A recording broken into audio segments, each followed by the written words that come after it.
قل لك إنك لن تستطيع معي صبرا. قال إن سألتك عن شيء بعدها فلا تصاحبني قد بلغت من لدني عذرا. فانطلقا حتى إذا أتيا أهل قرية استطعما أهلها فأبوا أن يضيفوهما فوجد فيها جدارا يريد أن ينقض فأقامه. قال لو شئت لاتخذت عليه أجرا. قال هذا فراق بيني وبينك، سأنبئك بتأويل ما لم تستطع عليه صبرا.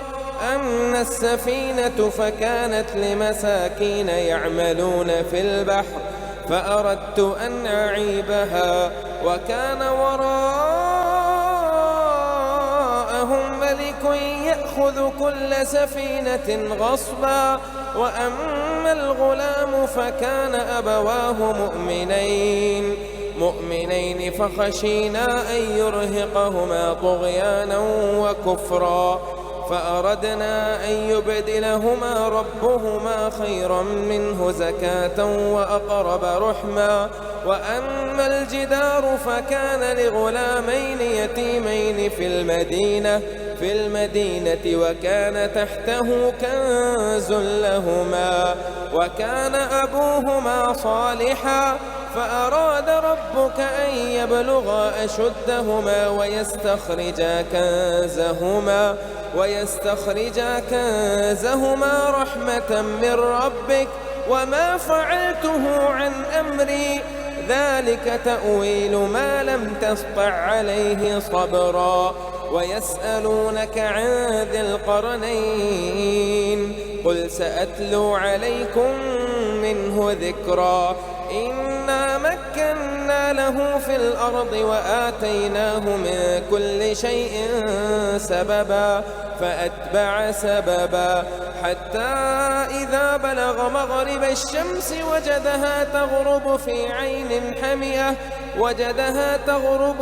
عين حمئة ووجد عندها قوما. قلنا يا ذا القرنين إما أن تعذب وإما أن تتخذ فيهم حسنا. قال أما من ظلم فسوف نعذبه ثم يرد إلى ربه فيعذبه عذابا نكرا. وأما من آمن وعمل صالحا فله جزاء الحسنى وسنقول له من أمرنا يسرا. ثم أتبع سببا حتى إذا بلغ مطلع الشمس وجدها تطلع على قوم لم نجعل لهم من دونها سترا. كذلك وقد أحطنا بما لديه خبرا. ثم أتبع سببا حتى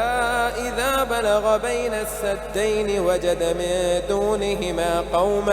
قوما لا يكادون يفقهون قولا. قالوا يا ذا القرنين إن يأجوج ومأجوج مفسدون في الأرض فهل نجعل لك خرجا على أن تجعل بيننا وبينهم سدا. قال ما مكني فيه ربي خير فأعينوني بقوة أجعل بينكم وبينهم ردما. آتوني زبر الحديد حتى إذا ساوى بين الصدفين قال انفخوا حتى إذا جعله نارا قال آتوني أفرغ عليه قطرا. فما استطاعوا أن يظهروه وما استطاعوا له نقبا. قال هذا رحمة من ربي فإذا جاء وعد ربي جعله دكاء وكان وعد ربي حقا. وتركنا بعضهم يومئذ يموج في بعض ونفخ في الصور فجمعناهم جمعا. وعرضنا جهنم يومئذ للكافرين عرضا الذين كانت أعينهم في غطاء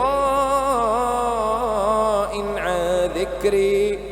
وكانوا لا يستطيعون سمعا أفحسب الذين كفروا أن يتخذوا عبادي من دوني أولياء إنا أعتدنا جهنم للكافرين نزلا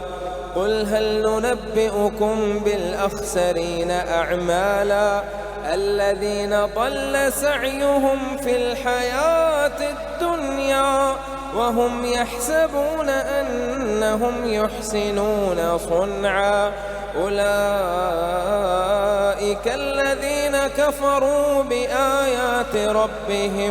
أولئك الذين كفروا بآيات ربهم ولقائه فحبطت أعمالهم فلا نقيم لهم يوم القيامة وزنا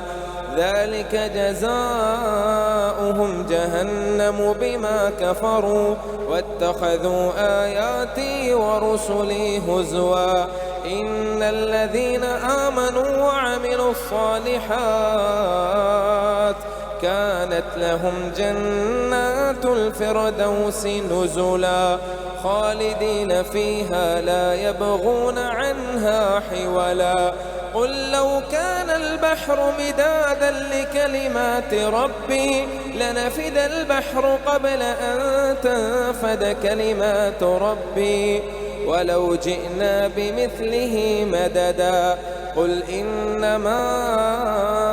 أنا بشر مثلكم يوحى إلي أنما إلهكم إله واحد فمن كان يرجو لقاء ربه فليعمل عملا صالحا ولا يشرك بعبادة ربه أحدا بسم الله الرحمن الرحيم كافها يا عين صاد ذكر رحمة ربك عبده زكريا إذ نادى ربه نداء خفيا قال رب إني وهن العظم مني واشتعل الرأس شيبا ولم أكن بدعائك رب شقيا وإني خفت الموالي من ورائي وكانت امرأتي عاقرا فهب لي من لدنك وليا يرثني ويرث من آل يعقوب واجعله رب رضيا يا زكريا إنا نبشرك بغلام اسمه يحيى لم نجعل له من قبل سميا قال رب أنى يكون لي غلام وكانت امرأتي عاقرا وقد بلغت من الكبر عتيا قال كذلك قال ربك هو علي هين وقد خلقتك من قبل ولم تك شيئا قال رب اجعل لي آية قال آيتك ألا تكلم الناس 3 ليال سويا فخرج على قومه من المحراب فأوحى إليهم أن سبحوا بكرة وعشيا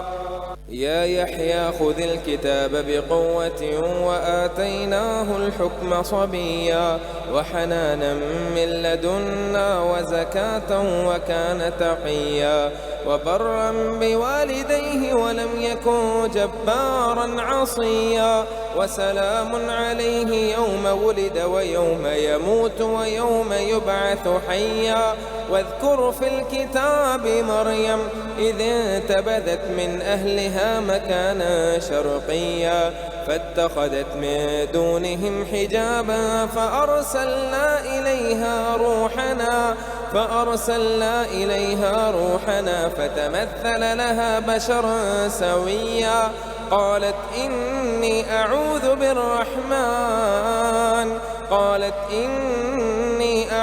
بالرحمن منك إن كنت تقيا قال إنما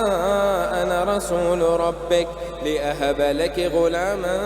زكيا قالت أنى يكون لي غلام ولم يمسسني بشر ولم أك بغيا قال كذلك قال ربك هو علي هين ولنجعله آية للناس ورحمة منا وكان أمرا مقضيا فحملته فانتبذت به مكانا قصيا فأجاءها المخاض إلى جذع النخلة قالت يا ليتني مت قبل هذا وكنت نسيا منسيا فناداها من تحتها ألا تحزني قد جعل ربك تحتك سريا وهزي إليك بجذع النخلة تساقط عليك رطبا جنيا فكلي واشربي وقري عينا فإما ترين من البشر أحدا فقولي إني نذرت للرحمن صوما فلن أكلم اليوم إنسيا فأتت به قومها تحمله قالوا يا مريم لقد جئت شيئا فريا يا أخت هارون ما كان أبوك امرأ سوء وما كانت أمك بغيا فأشارت إليه قالوا كيف نكلم من كان في المهد صبيا قال إني عبد الله آتاني الكتاب وجعلني نبيا وجعلني مباركا أينما كنت وأوصاني بالصلاة والزكاة ما دمت حيا وبرا بوالدتي ولم يجعلني جبارا شقيا والسلام علي يوم ولدت ويوم أموت ويوم أبعث حيا ذلك عيسى بن مريم قول الحق الذي فيه يمترون ما كان لله أن يتخذ من ولد سبحانه إذا قضى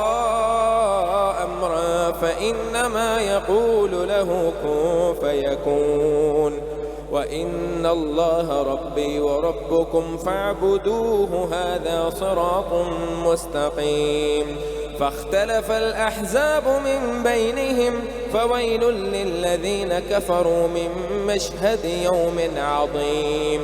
أسمع بهم وأبصر يوم يأتوننا لكن الظالمون اليوم في ضلال مبين وأنذرهم يوم الحسرة إذ قضي الأمر وهم في غفلة وهم لا يؤمنون إنا نحن نرث الأرض ومن عليها وإلينا يرجعون واذكر في الكتاب إبراهيم إنه كان صديقا نبيا إذ قال لأبيه يا أبت لم تعبد ما لا يسمع ولا يبصر ولا يغني عنك شيئا يا أبت إني قد جاءني من العلم ما لم يأتك فاتبعني أهدك صراطا سويا يا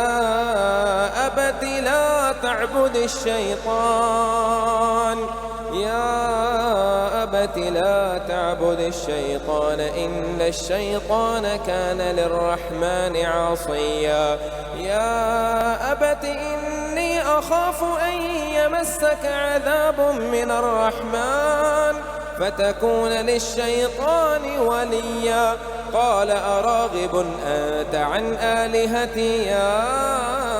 إبراهيم لئن لم تنته لأرجمنك واهجرني مليا قال سلام عليك سأستغفر لك ربي إنه كان بي حفيا وأعتزلكم وما تدعون من دون الله وأدعو ربي عسى ألا أكون بدعاء ربي شقيا فلما اعتزلهم وما يعبدون من دون الله وهبنا له إسحاق ويعقوب وكلا جعلنا نبيا ووهبنا لهم من رحمتنا وجعلنا لهم لسان صدق عليا واذكر في الكتاب موسى إنه كان مخلصا وكان رسولا نبيا وناديناه من جانب الطور الأيمن وقربناه نجيا ووهبنا له من رحمتنا أخاه هارون نبيا واذكر في الكتاب إسماعيل إنه كان صادق الوعد وكان رسولا نبيا وكان يأمر أهله بالصلاة والزكاة وكان عند ربه مرضيا واذكر في الكتاب إدريس إنه كان صديقا نبيا ورفعناه مكانا عليا أولئك الذين أنعم الله عليهم من النبيين أولئك الذين أنعم الله عليهم من النبيين من ذرية آدم وممن حملنا مع نوح ومن ذرية إبراهيم وإسرائيل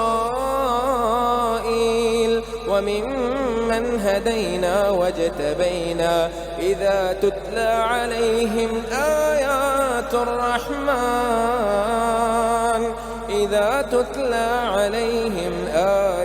الرحمن آيات الرحمن خروا سجدا وبكيا فخلف من بعدهم خلف أضاعوا الصلاة واتبعوا الشهوات فسوف يلقون غيا إلا من تاب وآمن وعمل صالحا فأولئك يدخلون الجنة ولا يظلمون شيئا جنات عدن التي وعد الرحمن عباده بالغيب إنه كان وعده مأتيا لا يسمعون فيها لغوا إلا سلاما ولهم رزقهم فيها بكرة وعشيا تلك الجنة التي نورث من عبادنا من كان تقيا وما نتنزل إلا بأمر ربك له ما بين أيدينا وما خلفنا وما بين ذلك وما كان ربك نسيا رب السماوات والأرض وما بينهما فاعبده واصطبر لعبادته هل تعلم له سميا ويقول الإنسان أإذا ما مت لسوف أخرج حيا أولا يذكر الإنسان أنا خلقناه من قبل ولم يك شيئا فوربك لنحشرنهم والشياطين ثم لنحضرنهم حول جهنم جثيا ثم لننزعن من كل شيعة أيهم أشد على الرحمن عتيا ثم لنحن أعلم بالذين هم أولى بها صليا وإن منكم إلا واردها كان على ربك حتما مقضيا ثم ننجي الذين اتقوا ونذر الظالمين فيها جثيا وإذا تتلى عليهم آياتنا بينات قال الذين كفروا للذين آمنوا أي الفريقين خير مقاما وأحسن نديا وكم أهلكنا قبلهم من قرن هم أحسن أثاثا ورئيا قل من كان في الضلالة فليمدد له الرحمن مدا حتى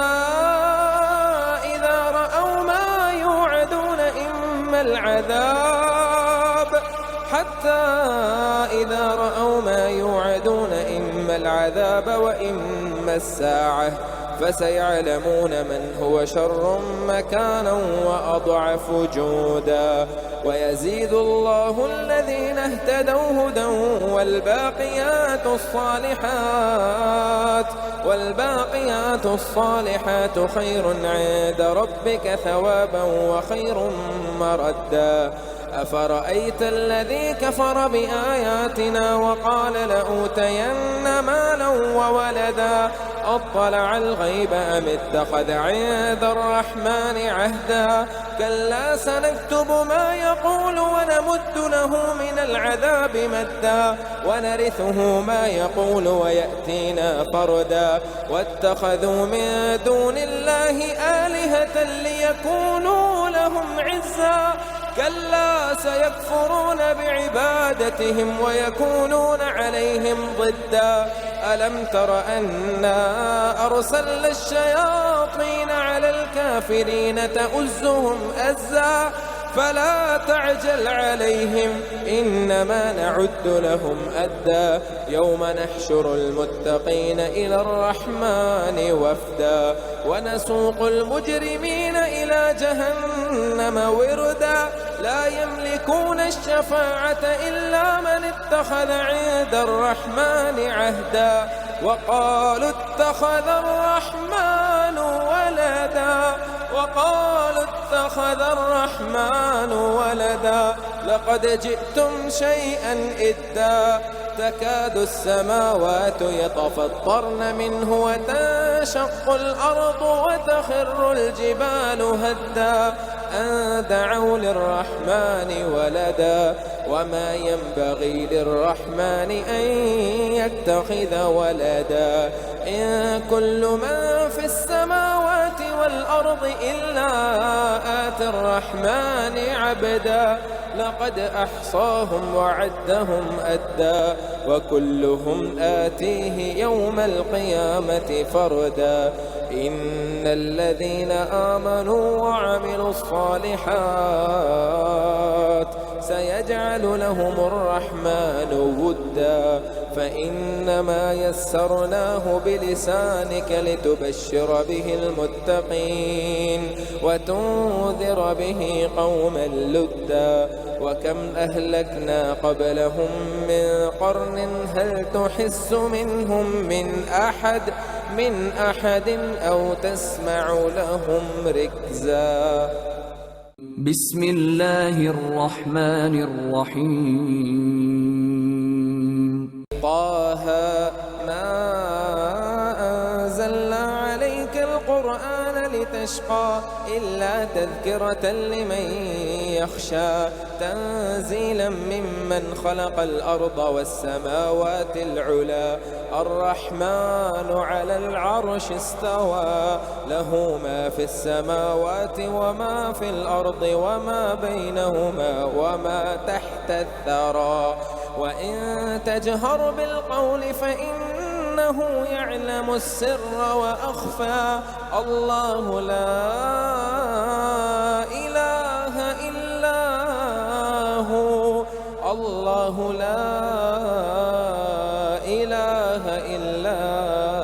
هو له الأسماء الحسنى وهل أتاك حديث موسى إذ رأى نارا فقال لأهلهم كثوا إني آنست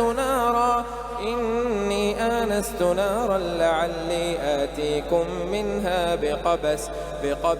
أو أجد على النار هدى فلما أتاها نودي يا موسى إني أنا ربك فاخلع عليك إنك بالوادي المقدس طوى وأنا اخترتك فاستمع لما يوحى إنني أنا الله لا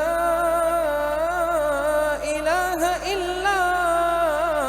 أنا فاعبدني وأقم الصلاة لذكري إن الساعة آتية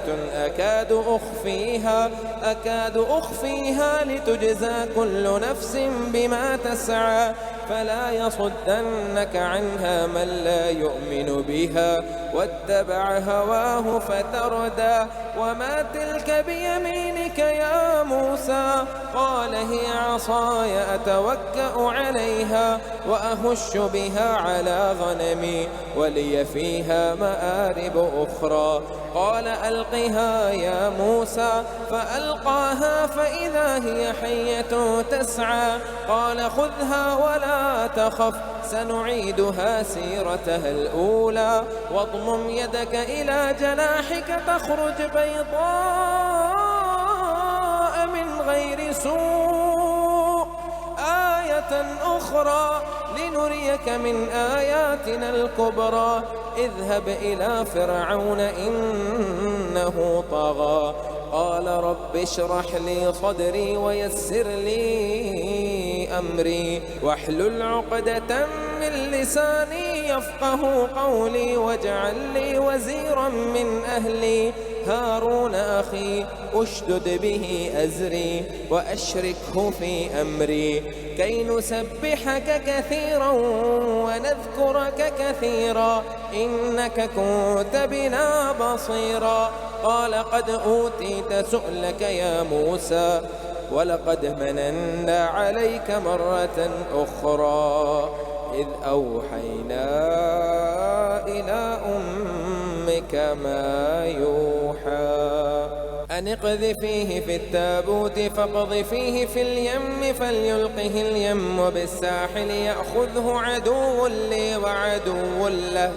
وألقيت عليك محبة مني ولتصنع على عيني إذ تمشي أختك فتقول هل أدلكم على من يكفله فرجعناك إلى أمك كي تقر عينها ولا تحزن وقتلت نفسا فنجيناك من الغم وفتناك فتونا فلبثت سنين في أهل مدين ثم جئت على قدري يا موسى واصطنعتك لنفسي اذهب أنت وأخوك بآياتي ولا تنيا في ذكري اذهبا إلى فرعون إنه طغى فقولا له قولا لينا لعله يتذكر أو يخشى قالا ربنا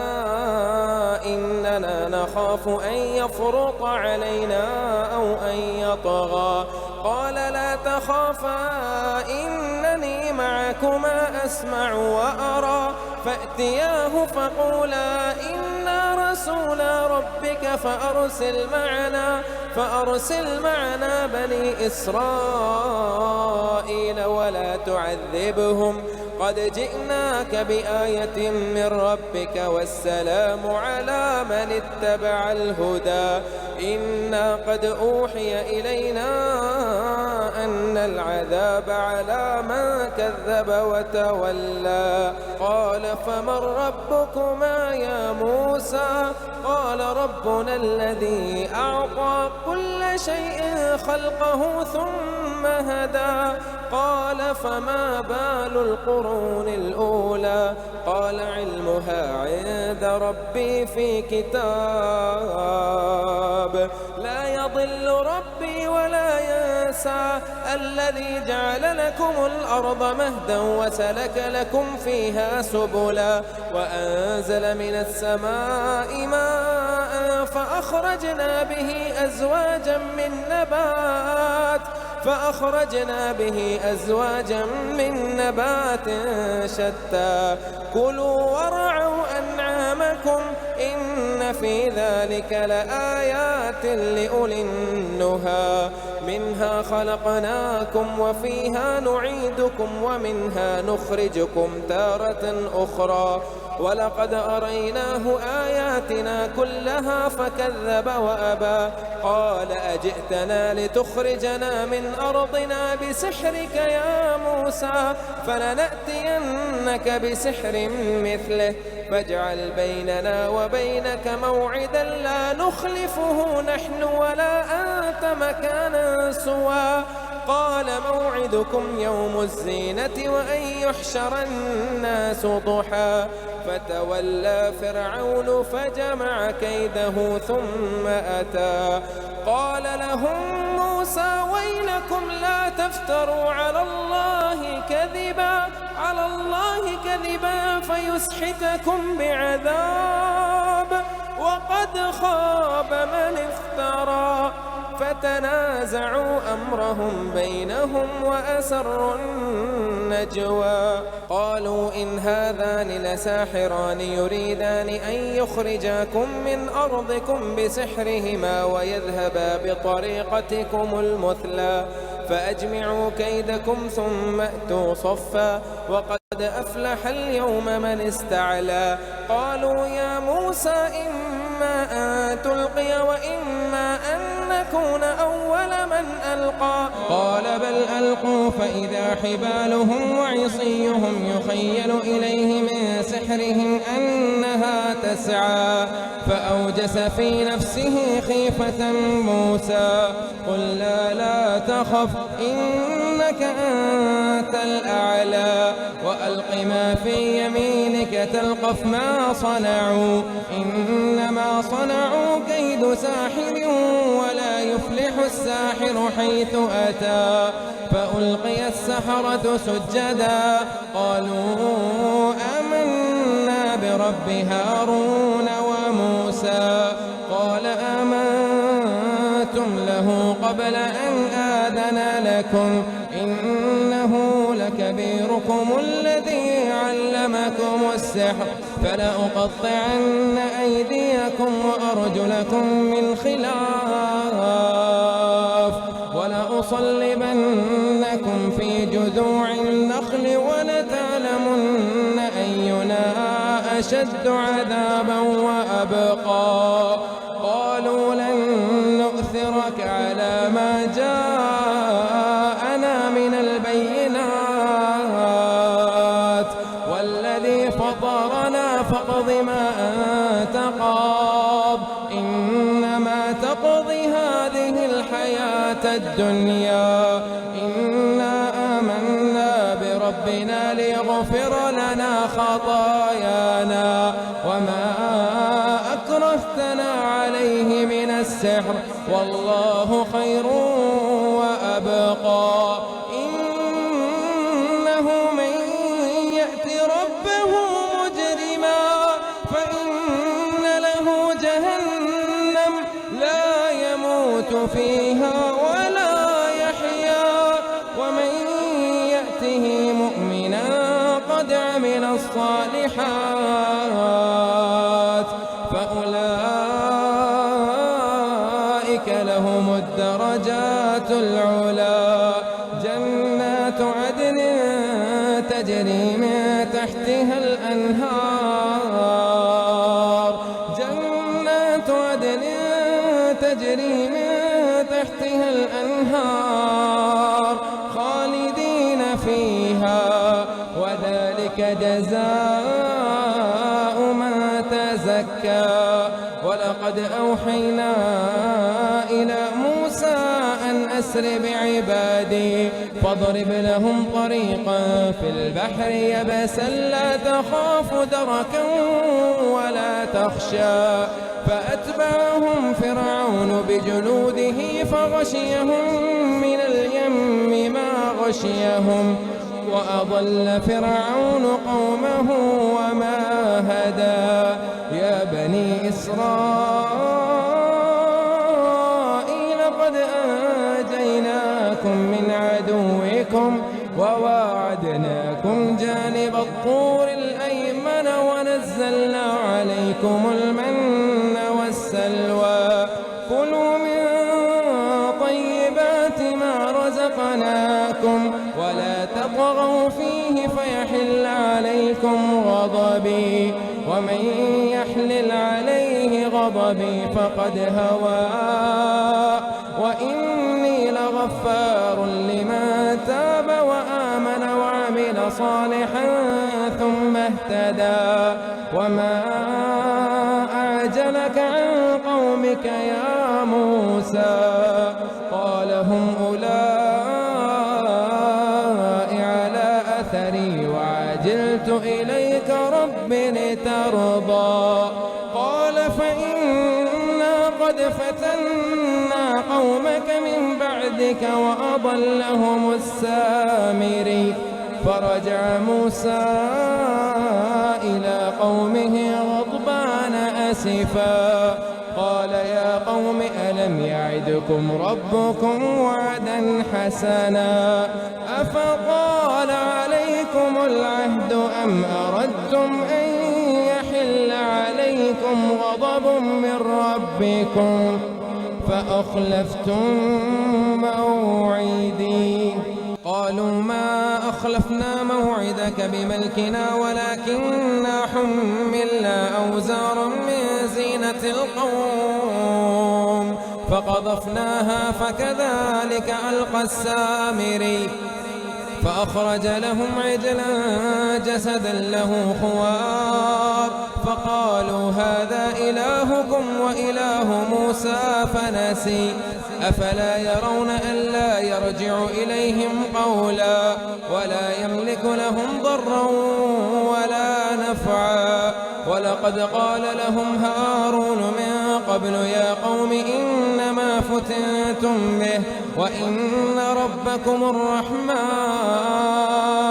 فاتبعوني وأطيعوا أمري قالوا لن نبرح عليه عاكفين حتى يرجع إلينا موسى قال يا هارون ما منعك إذ رأيتهم ضلوا ألا تتبعني أفعصيت أمري قال يا ابن أم لا تأخذ بلحيتي ولا برأسي إني خشيت أن تقول فرقت بين بني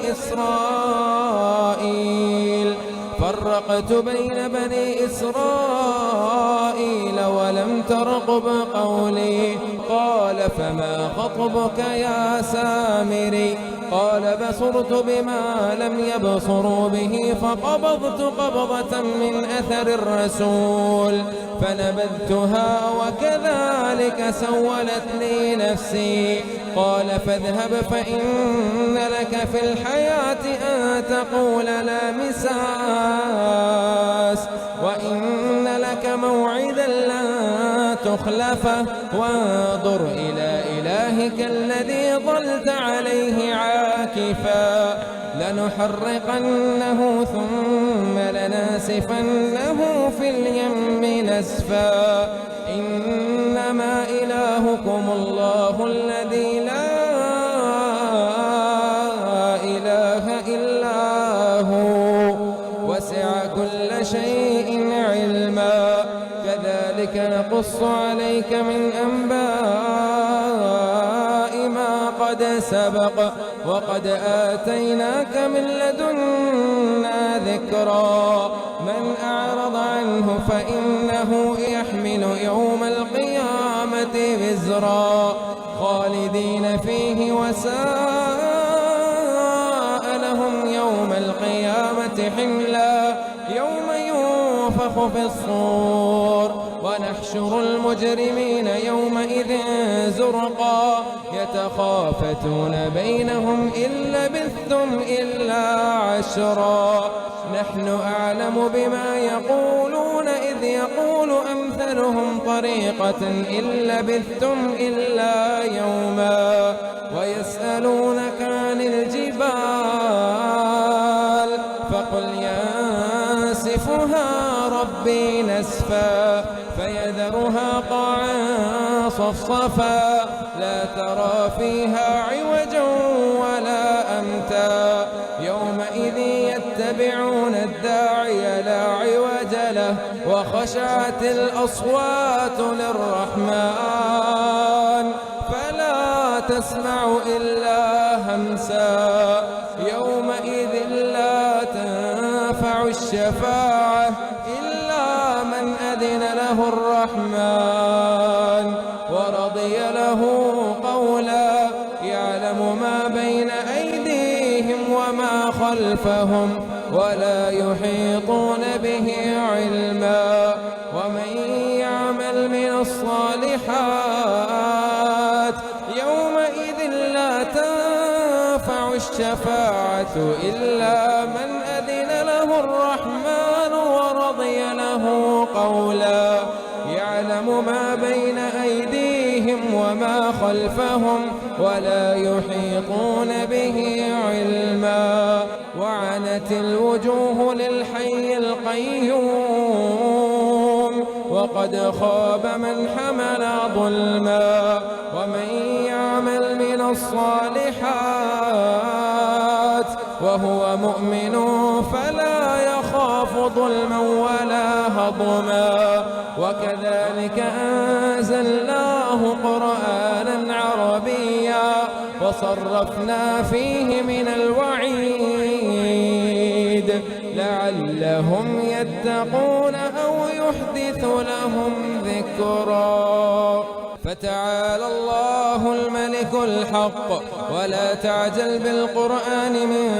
قبل أن يقضى إليك وحيه وقل ربي زدني علما. ولقد عهدنا إلى آدم من قبل فنسي ولم نجد له عظما. وإذ قلنا للملائكة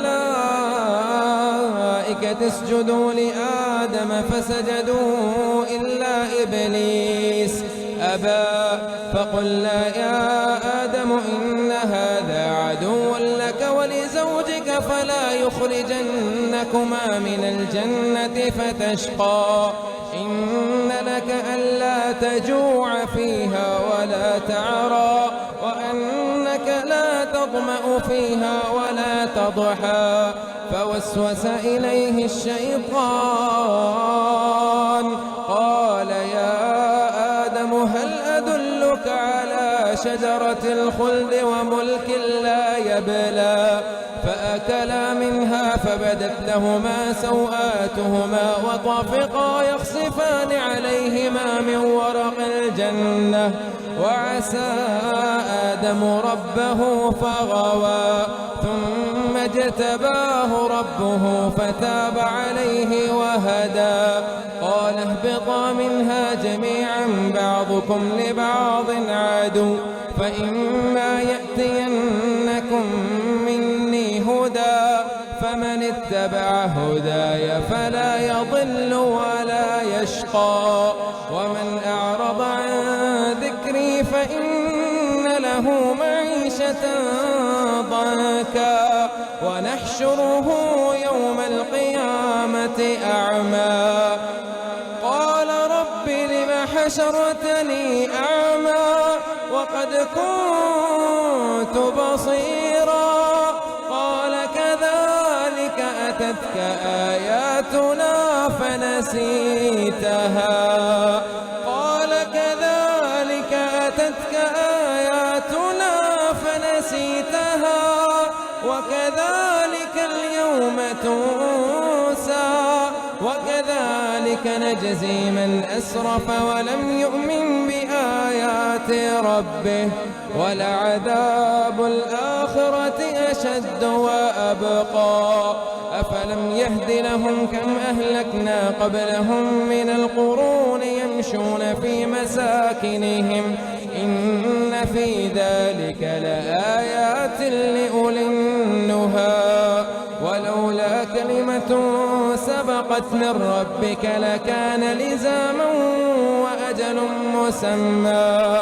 فاصبر على ما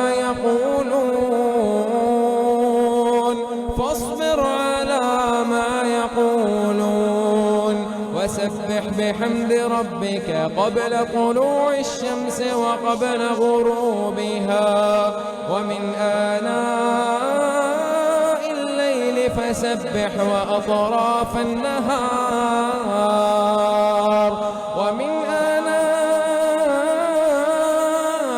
الليل فسبح وأطراف النهار لعلك ترضى. ولا تمدن عينيك إلى ما متعنا به أزواجا منهم ظهرة الحياة الدنيا لنفتنهم فيه ورزق ربك خير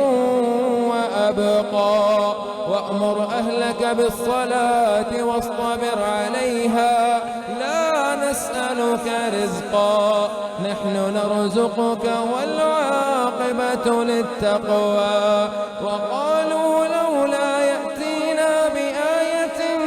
من ربه أولم تأتهم بينة ما في الصحف الأولى ولو أنا أهلكناهم بعذاب من قبله لقالوا ربنا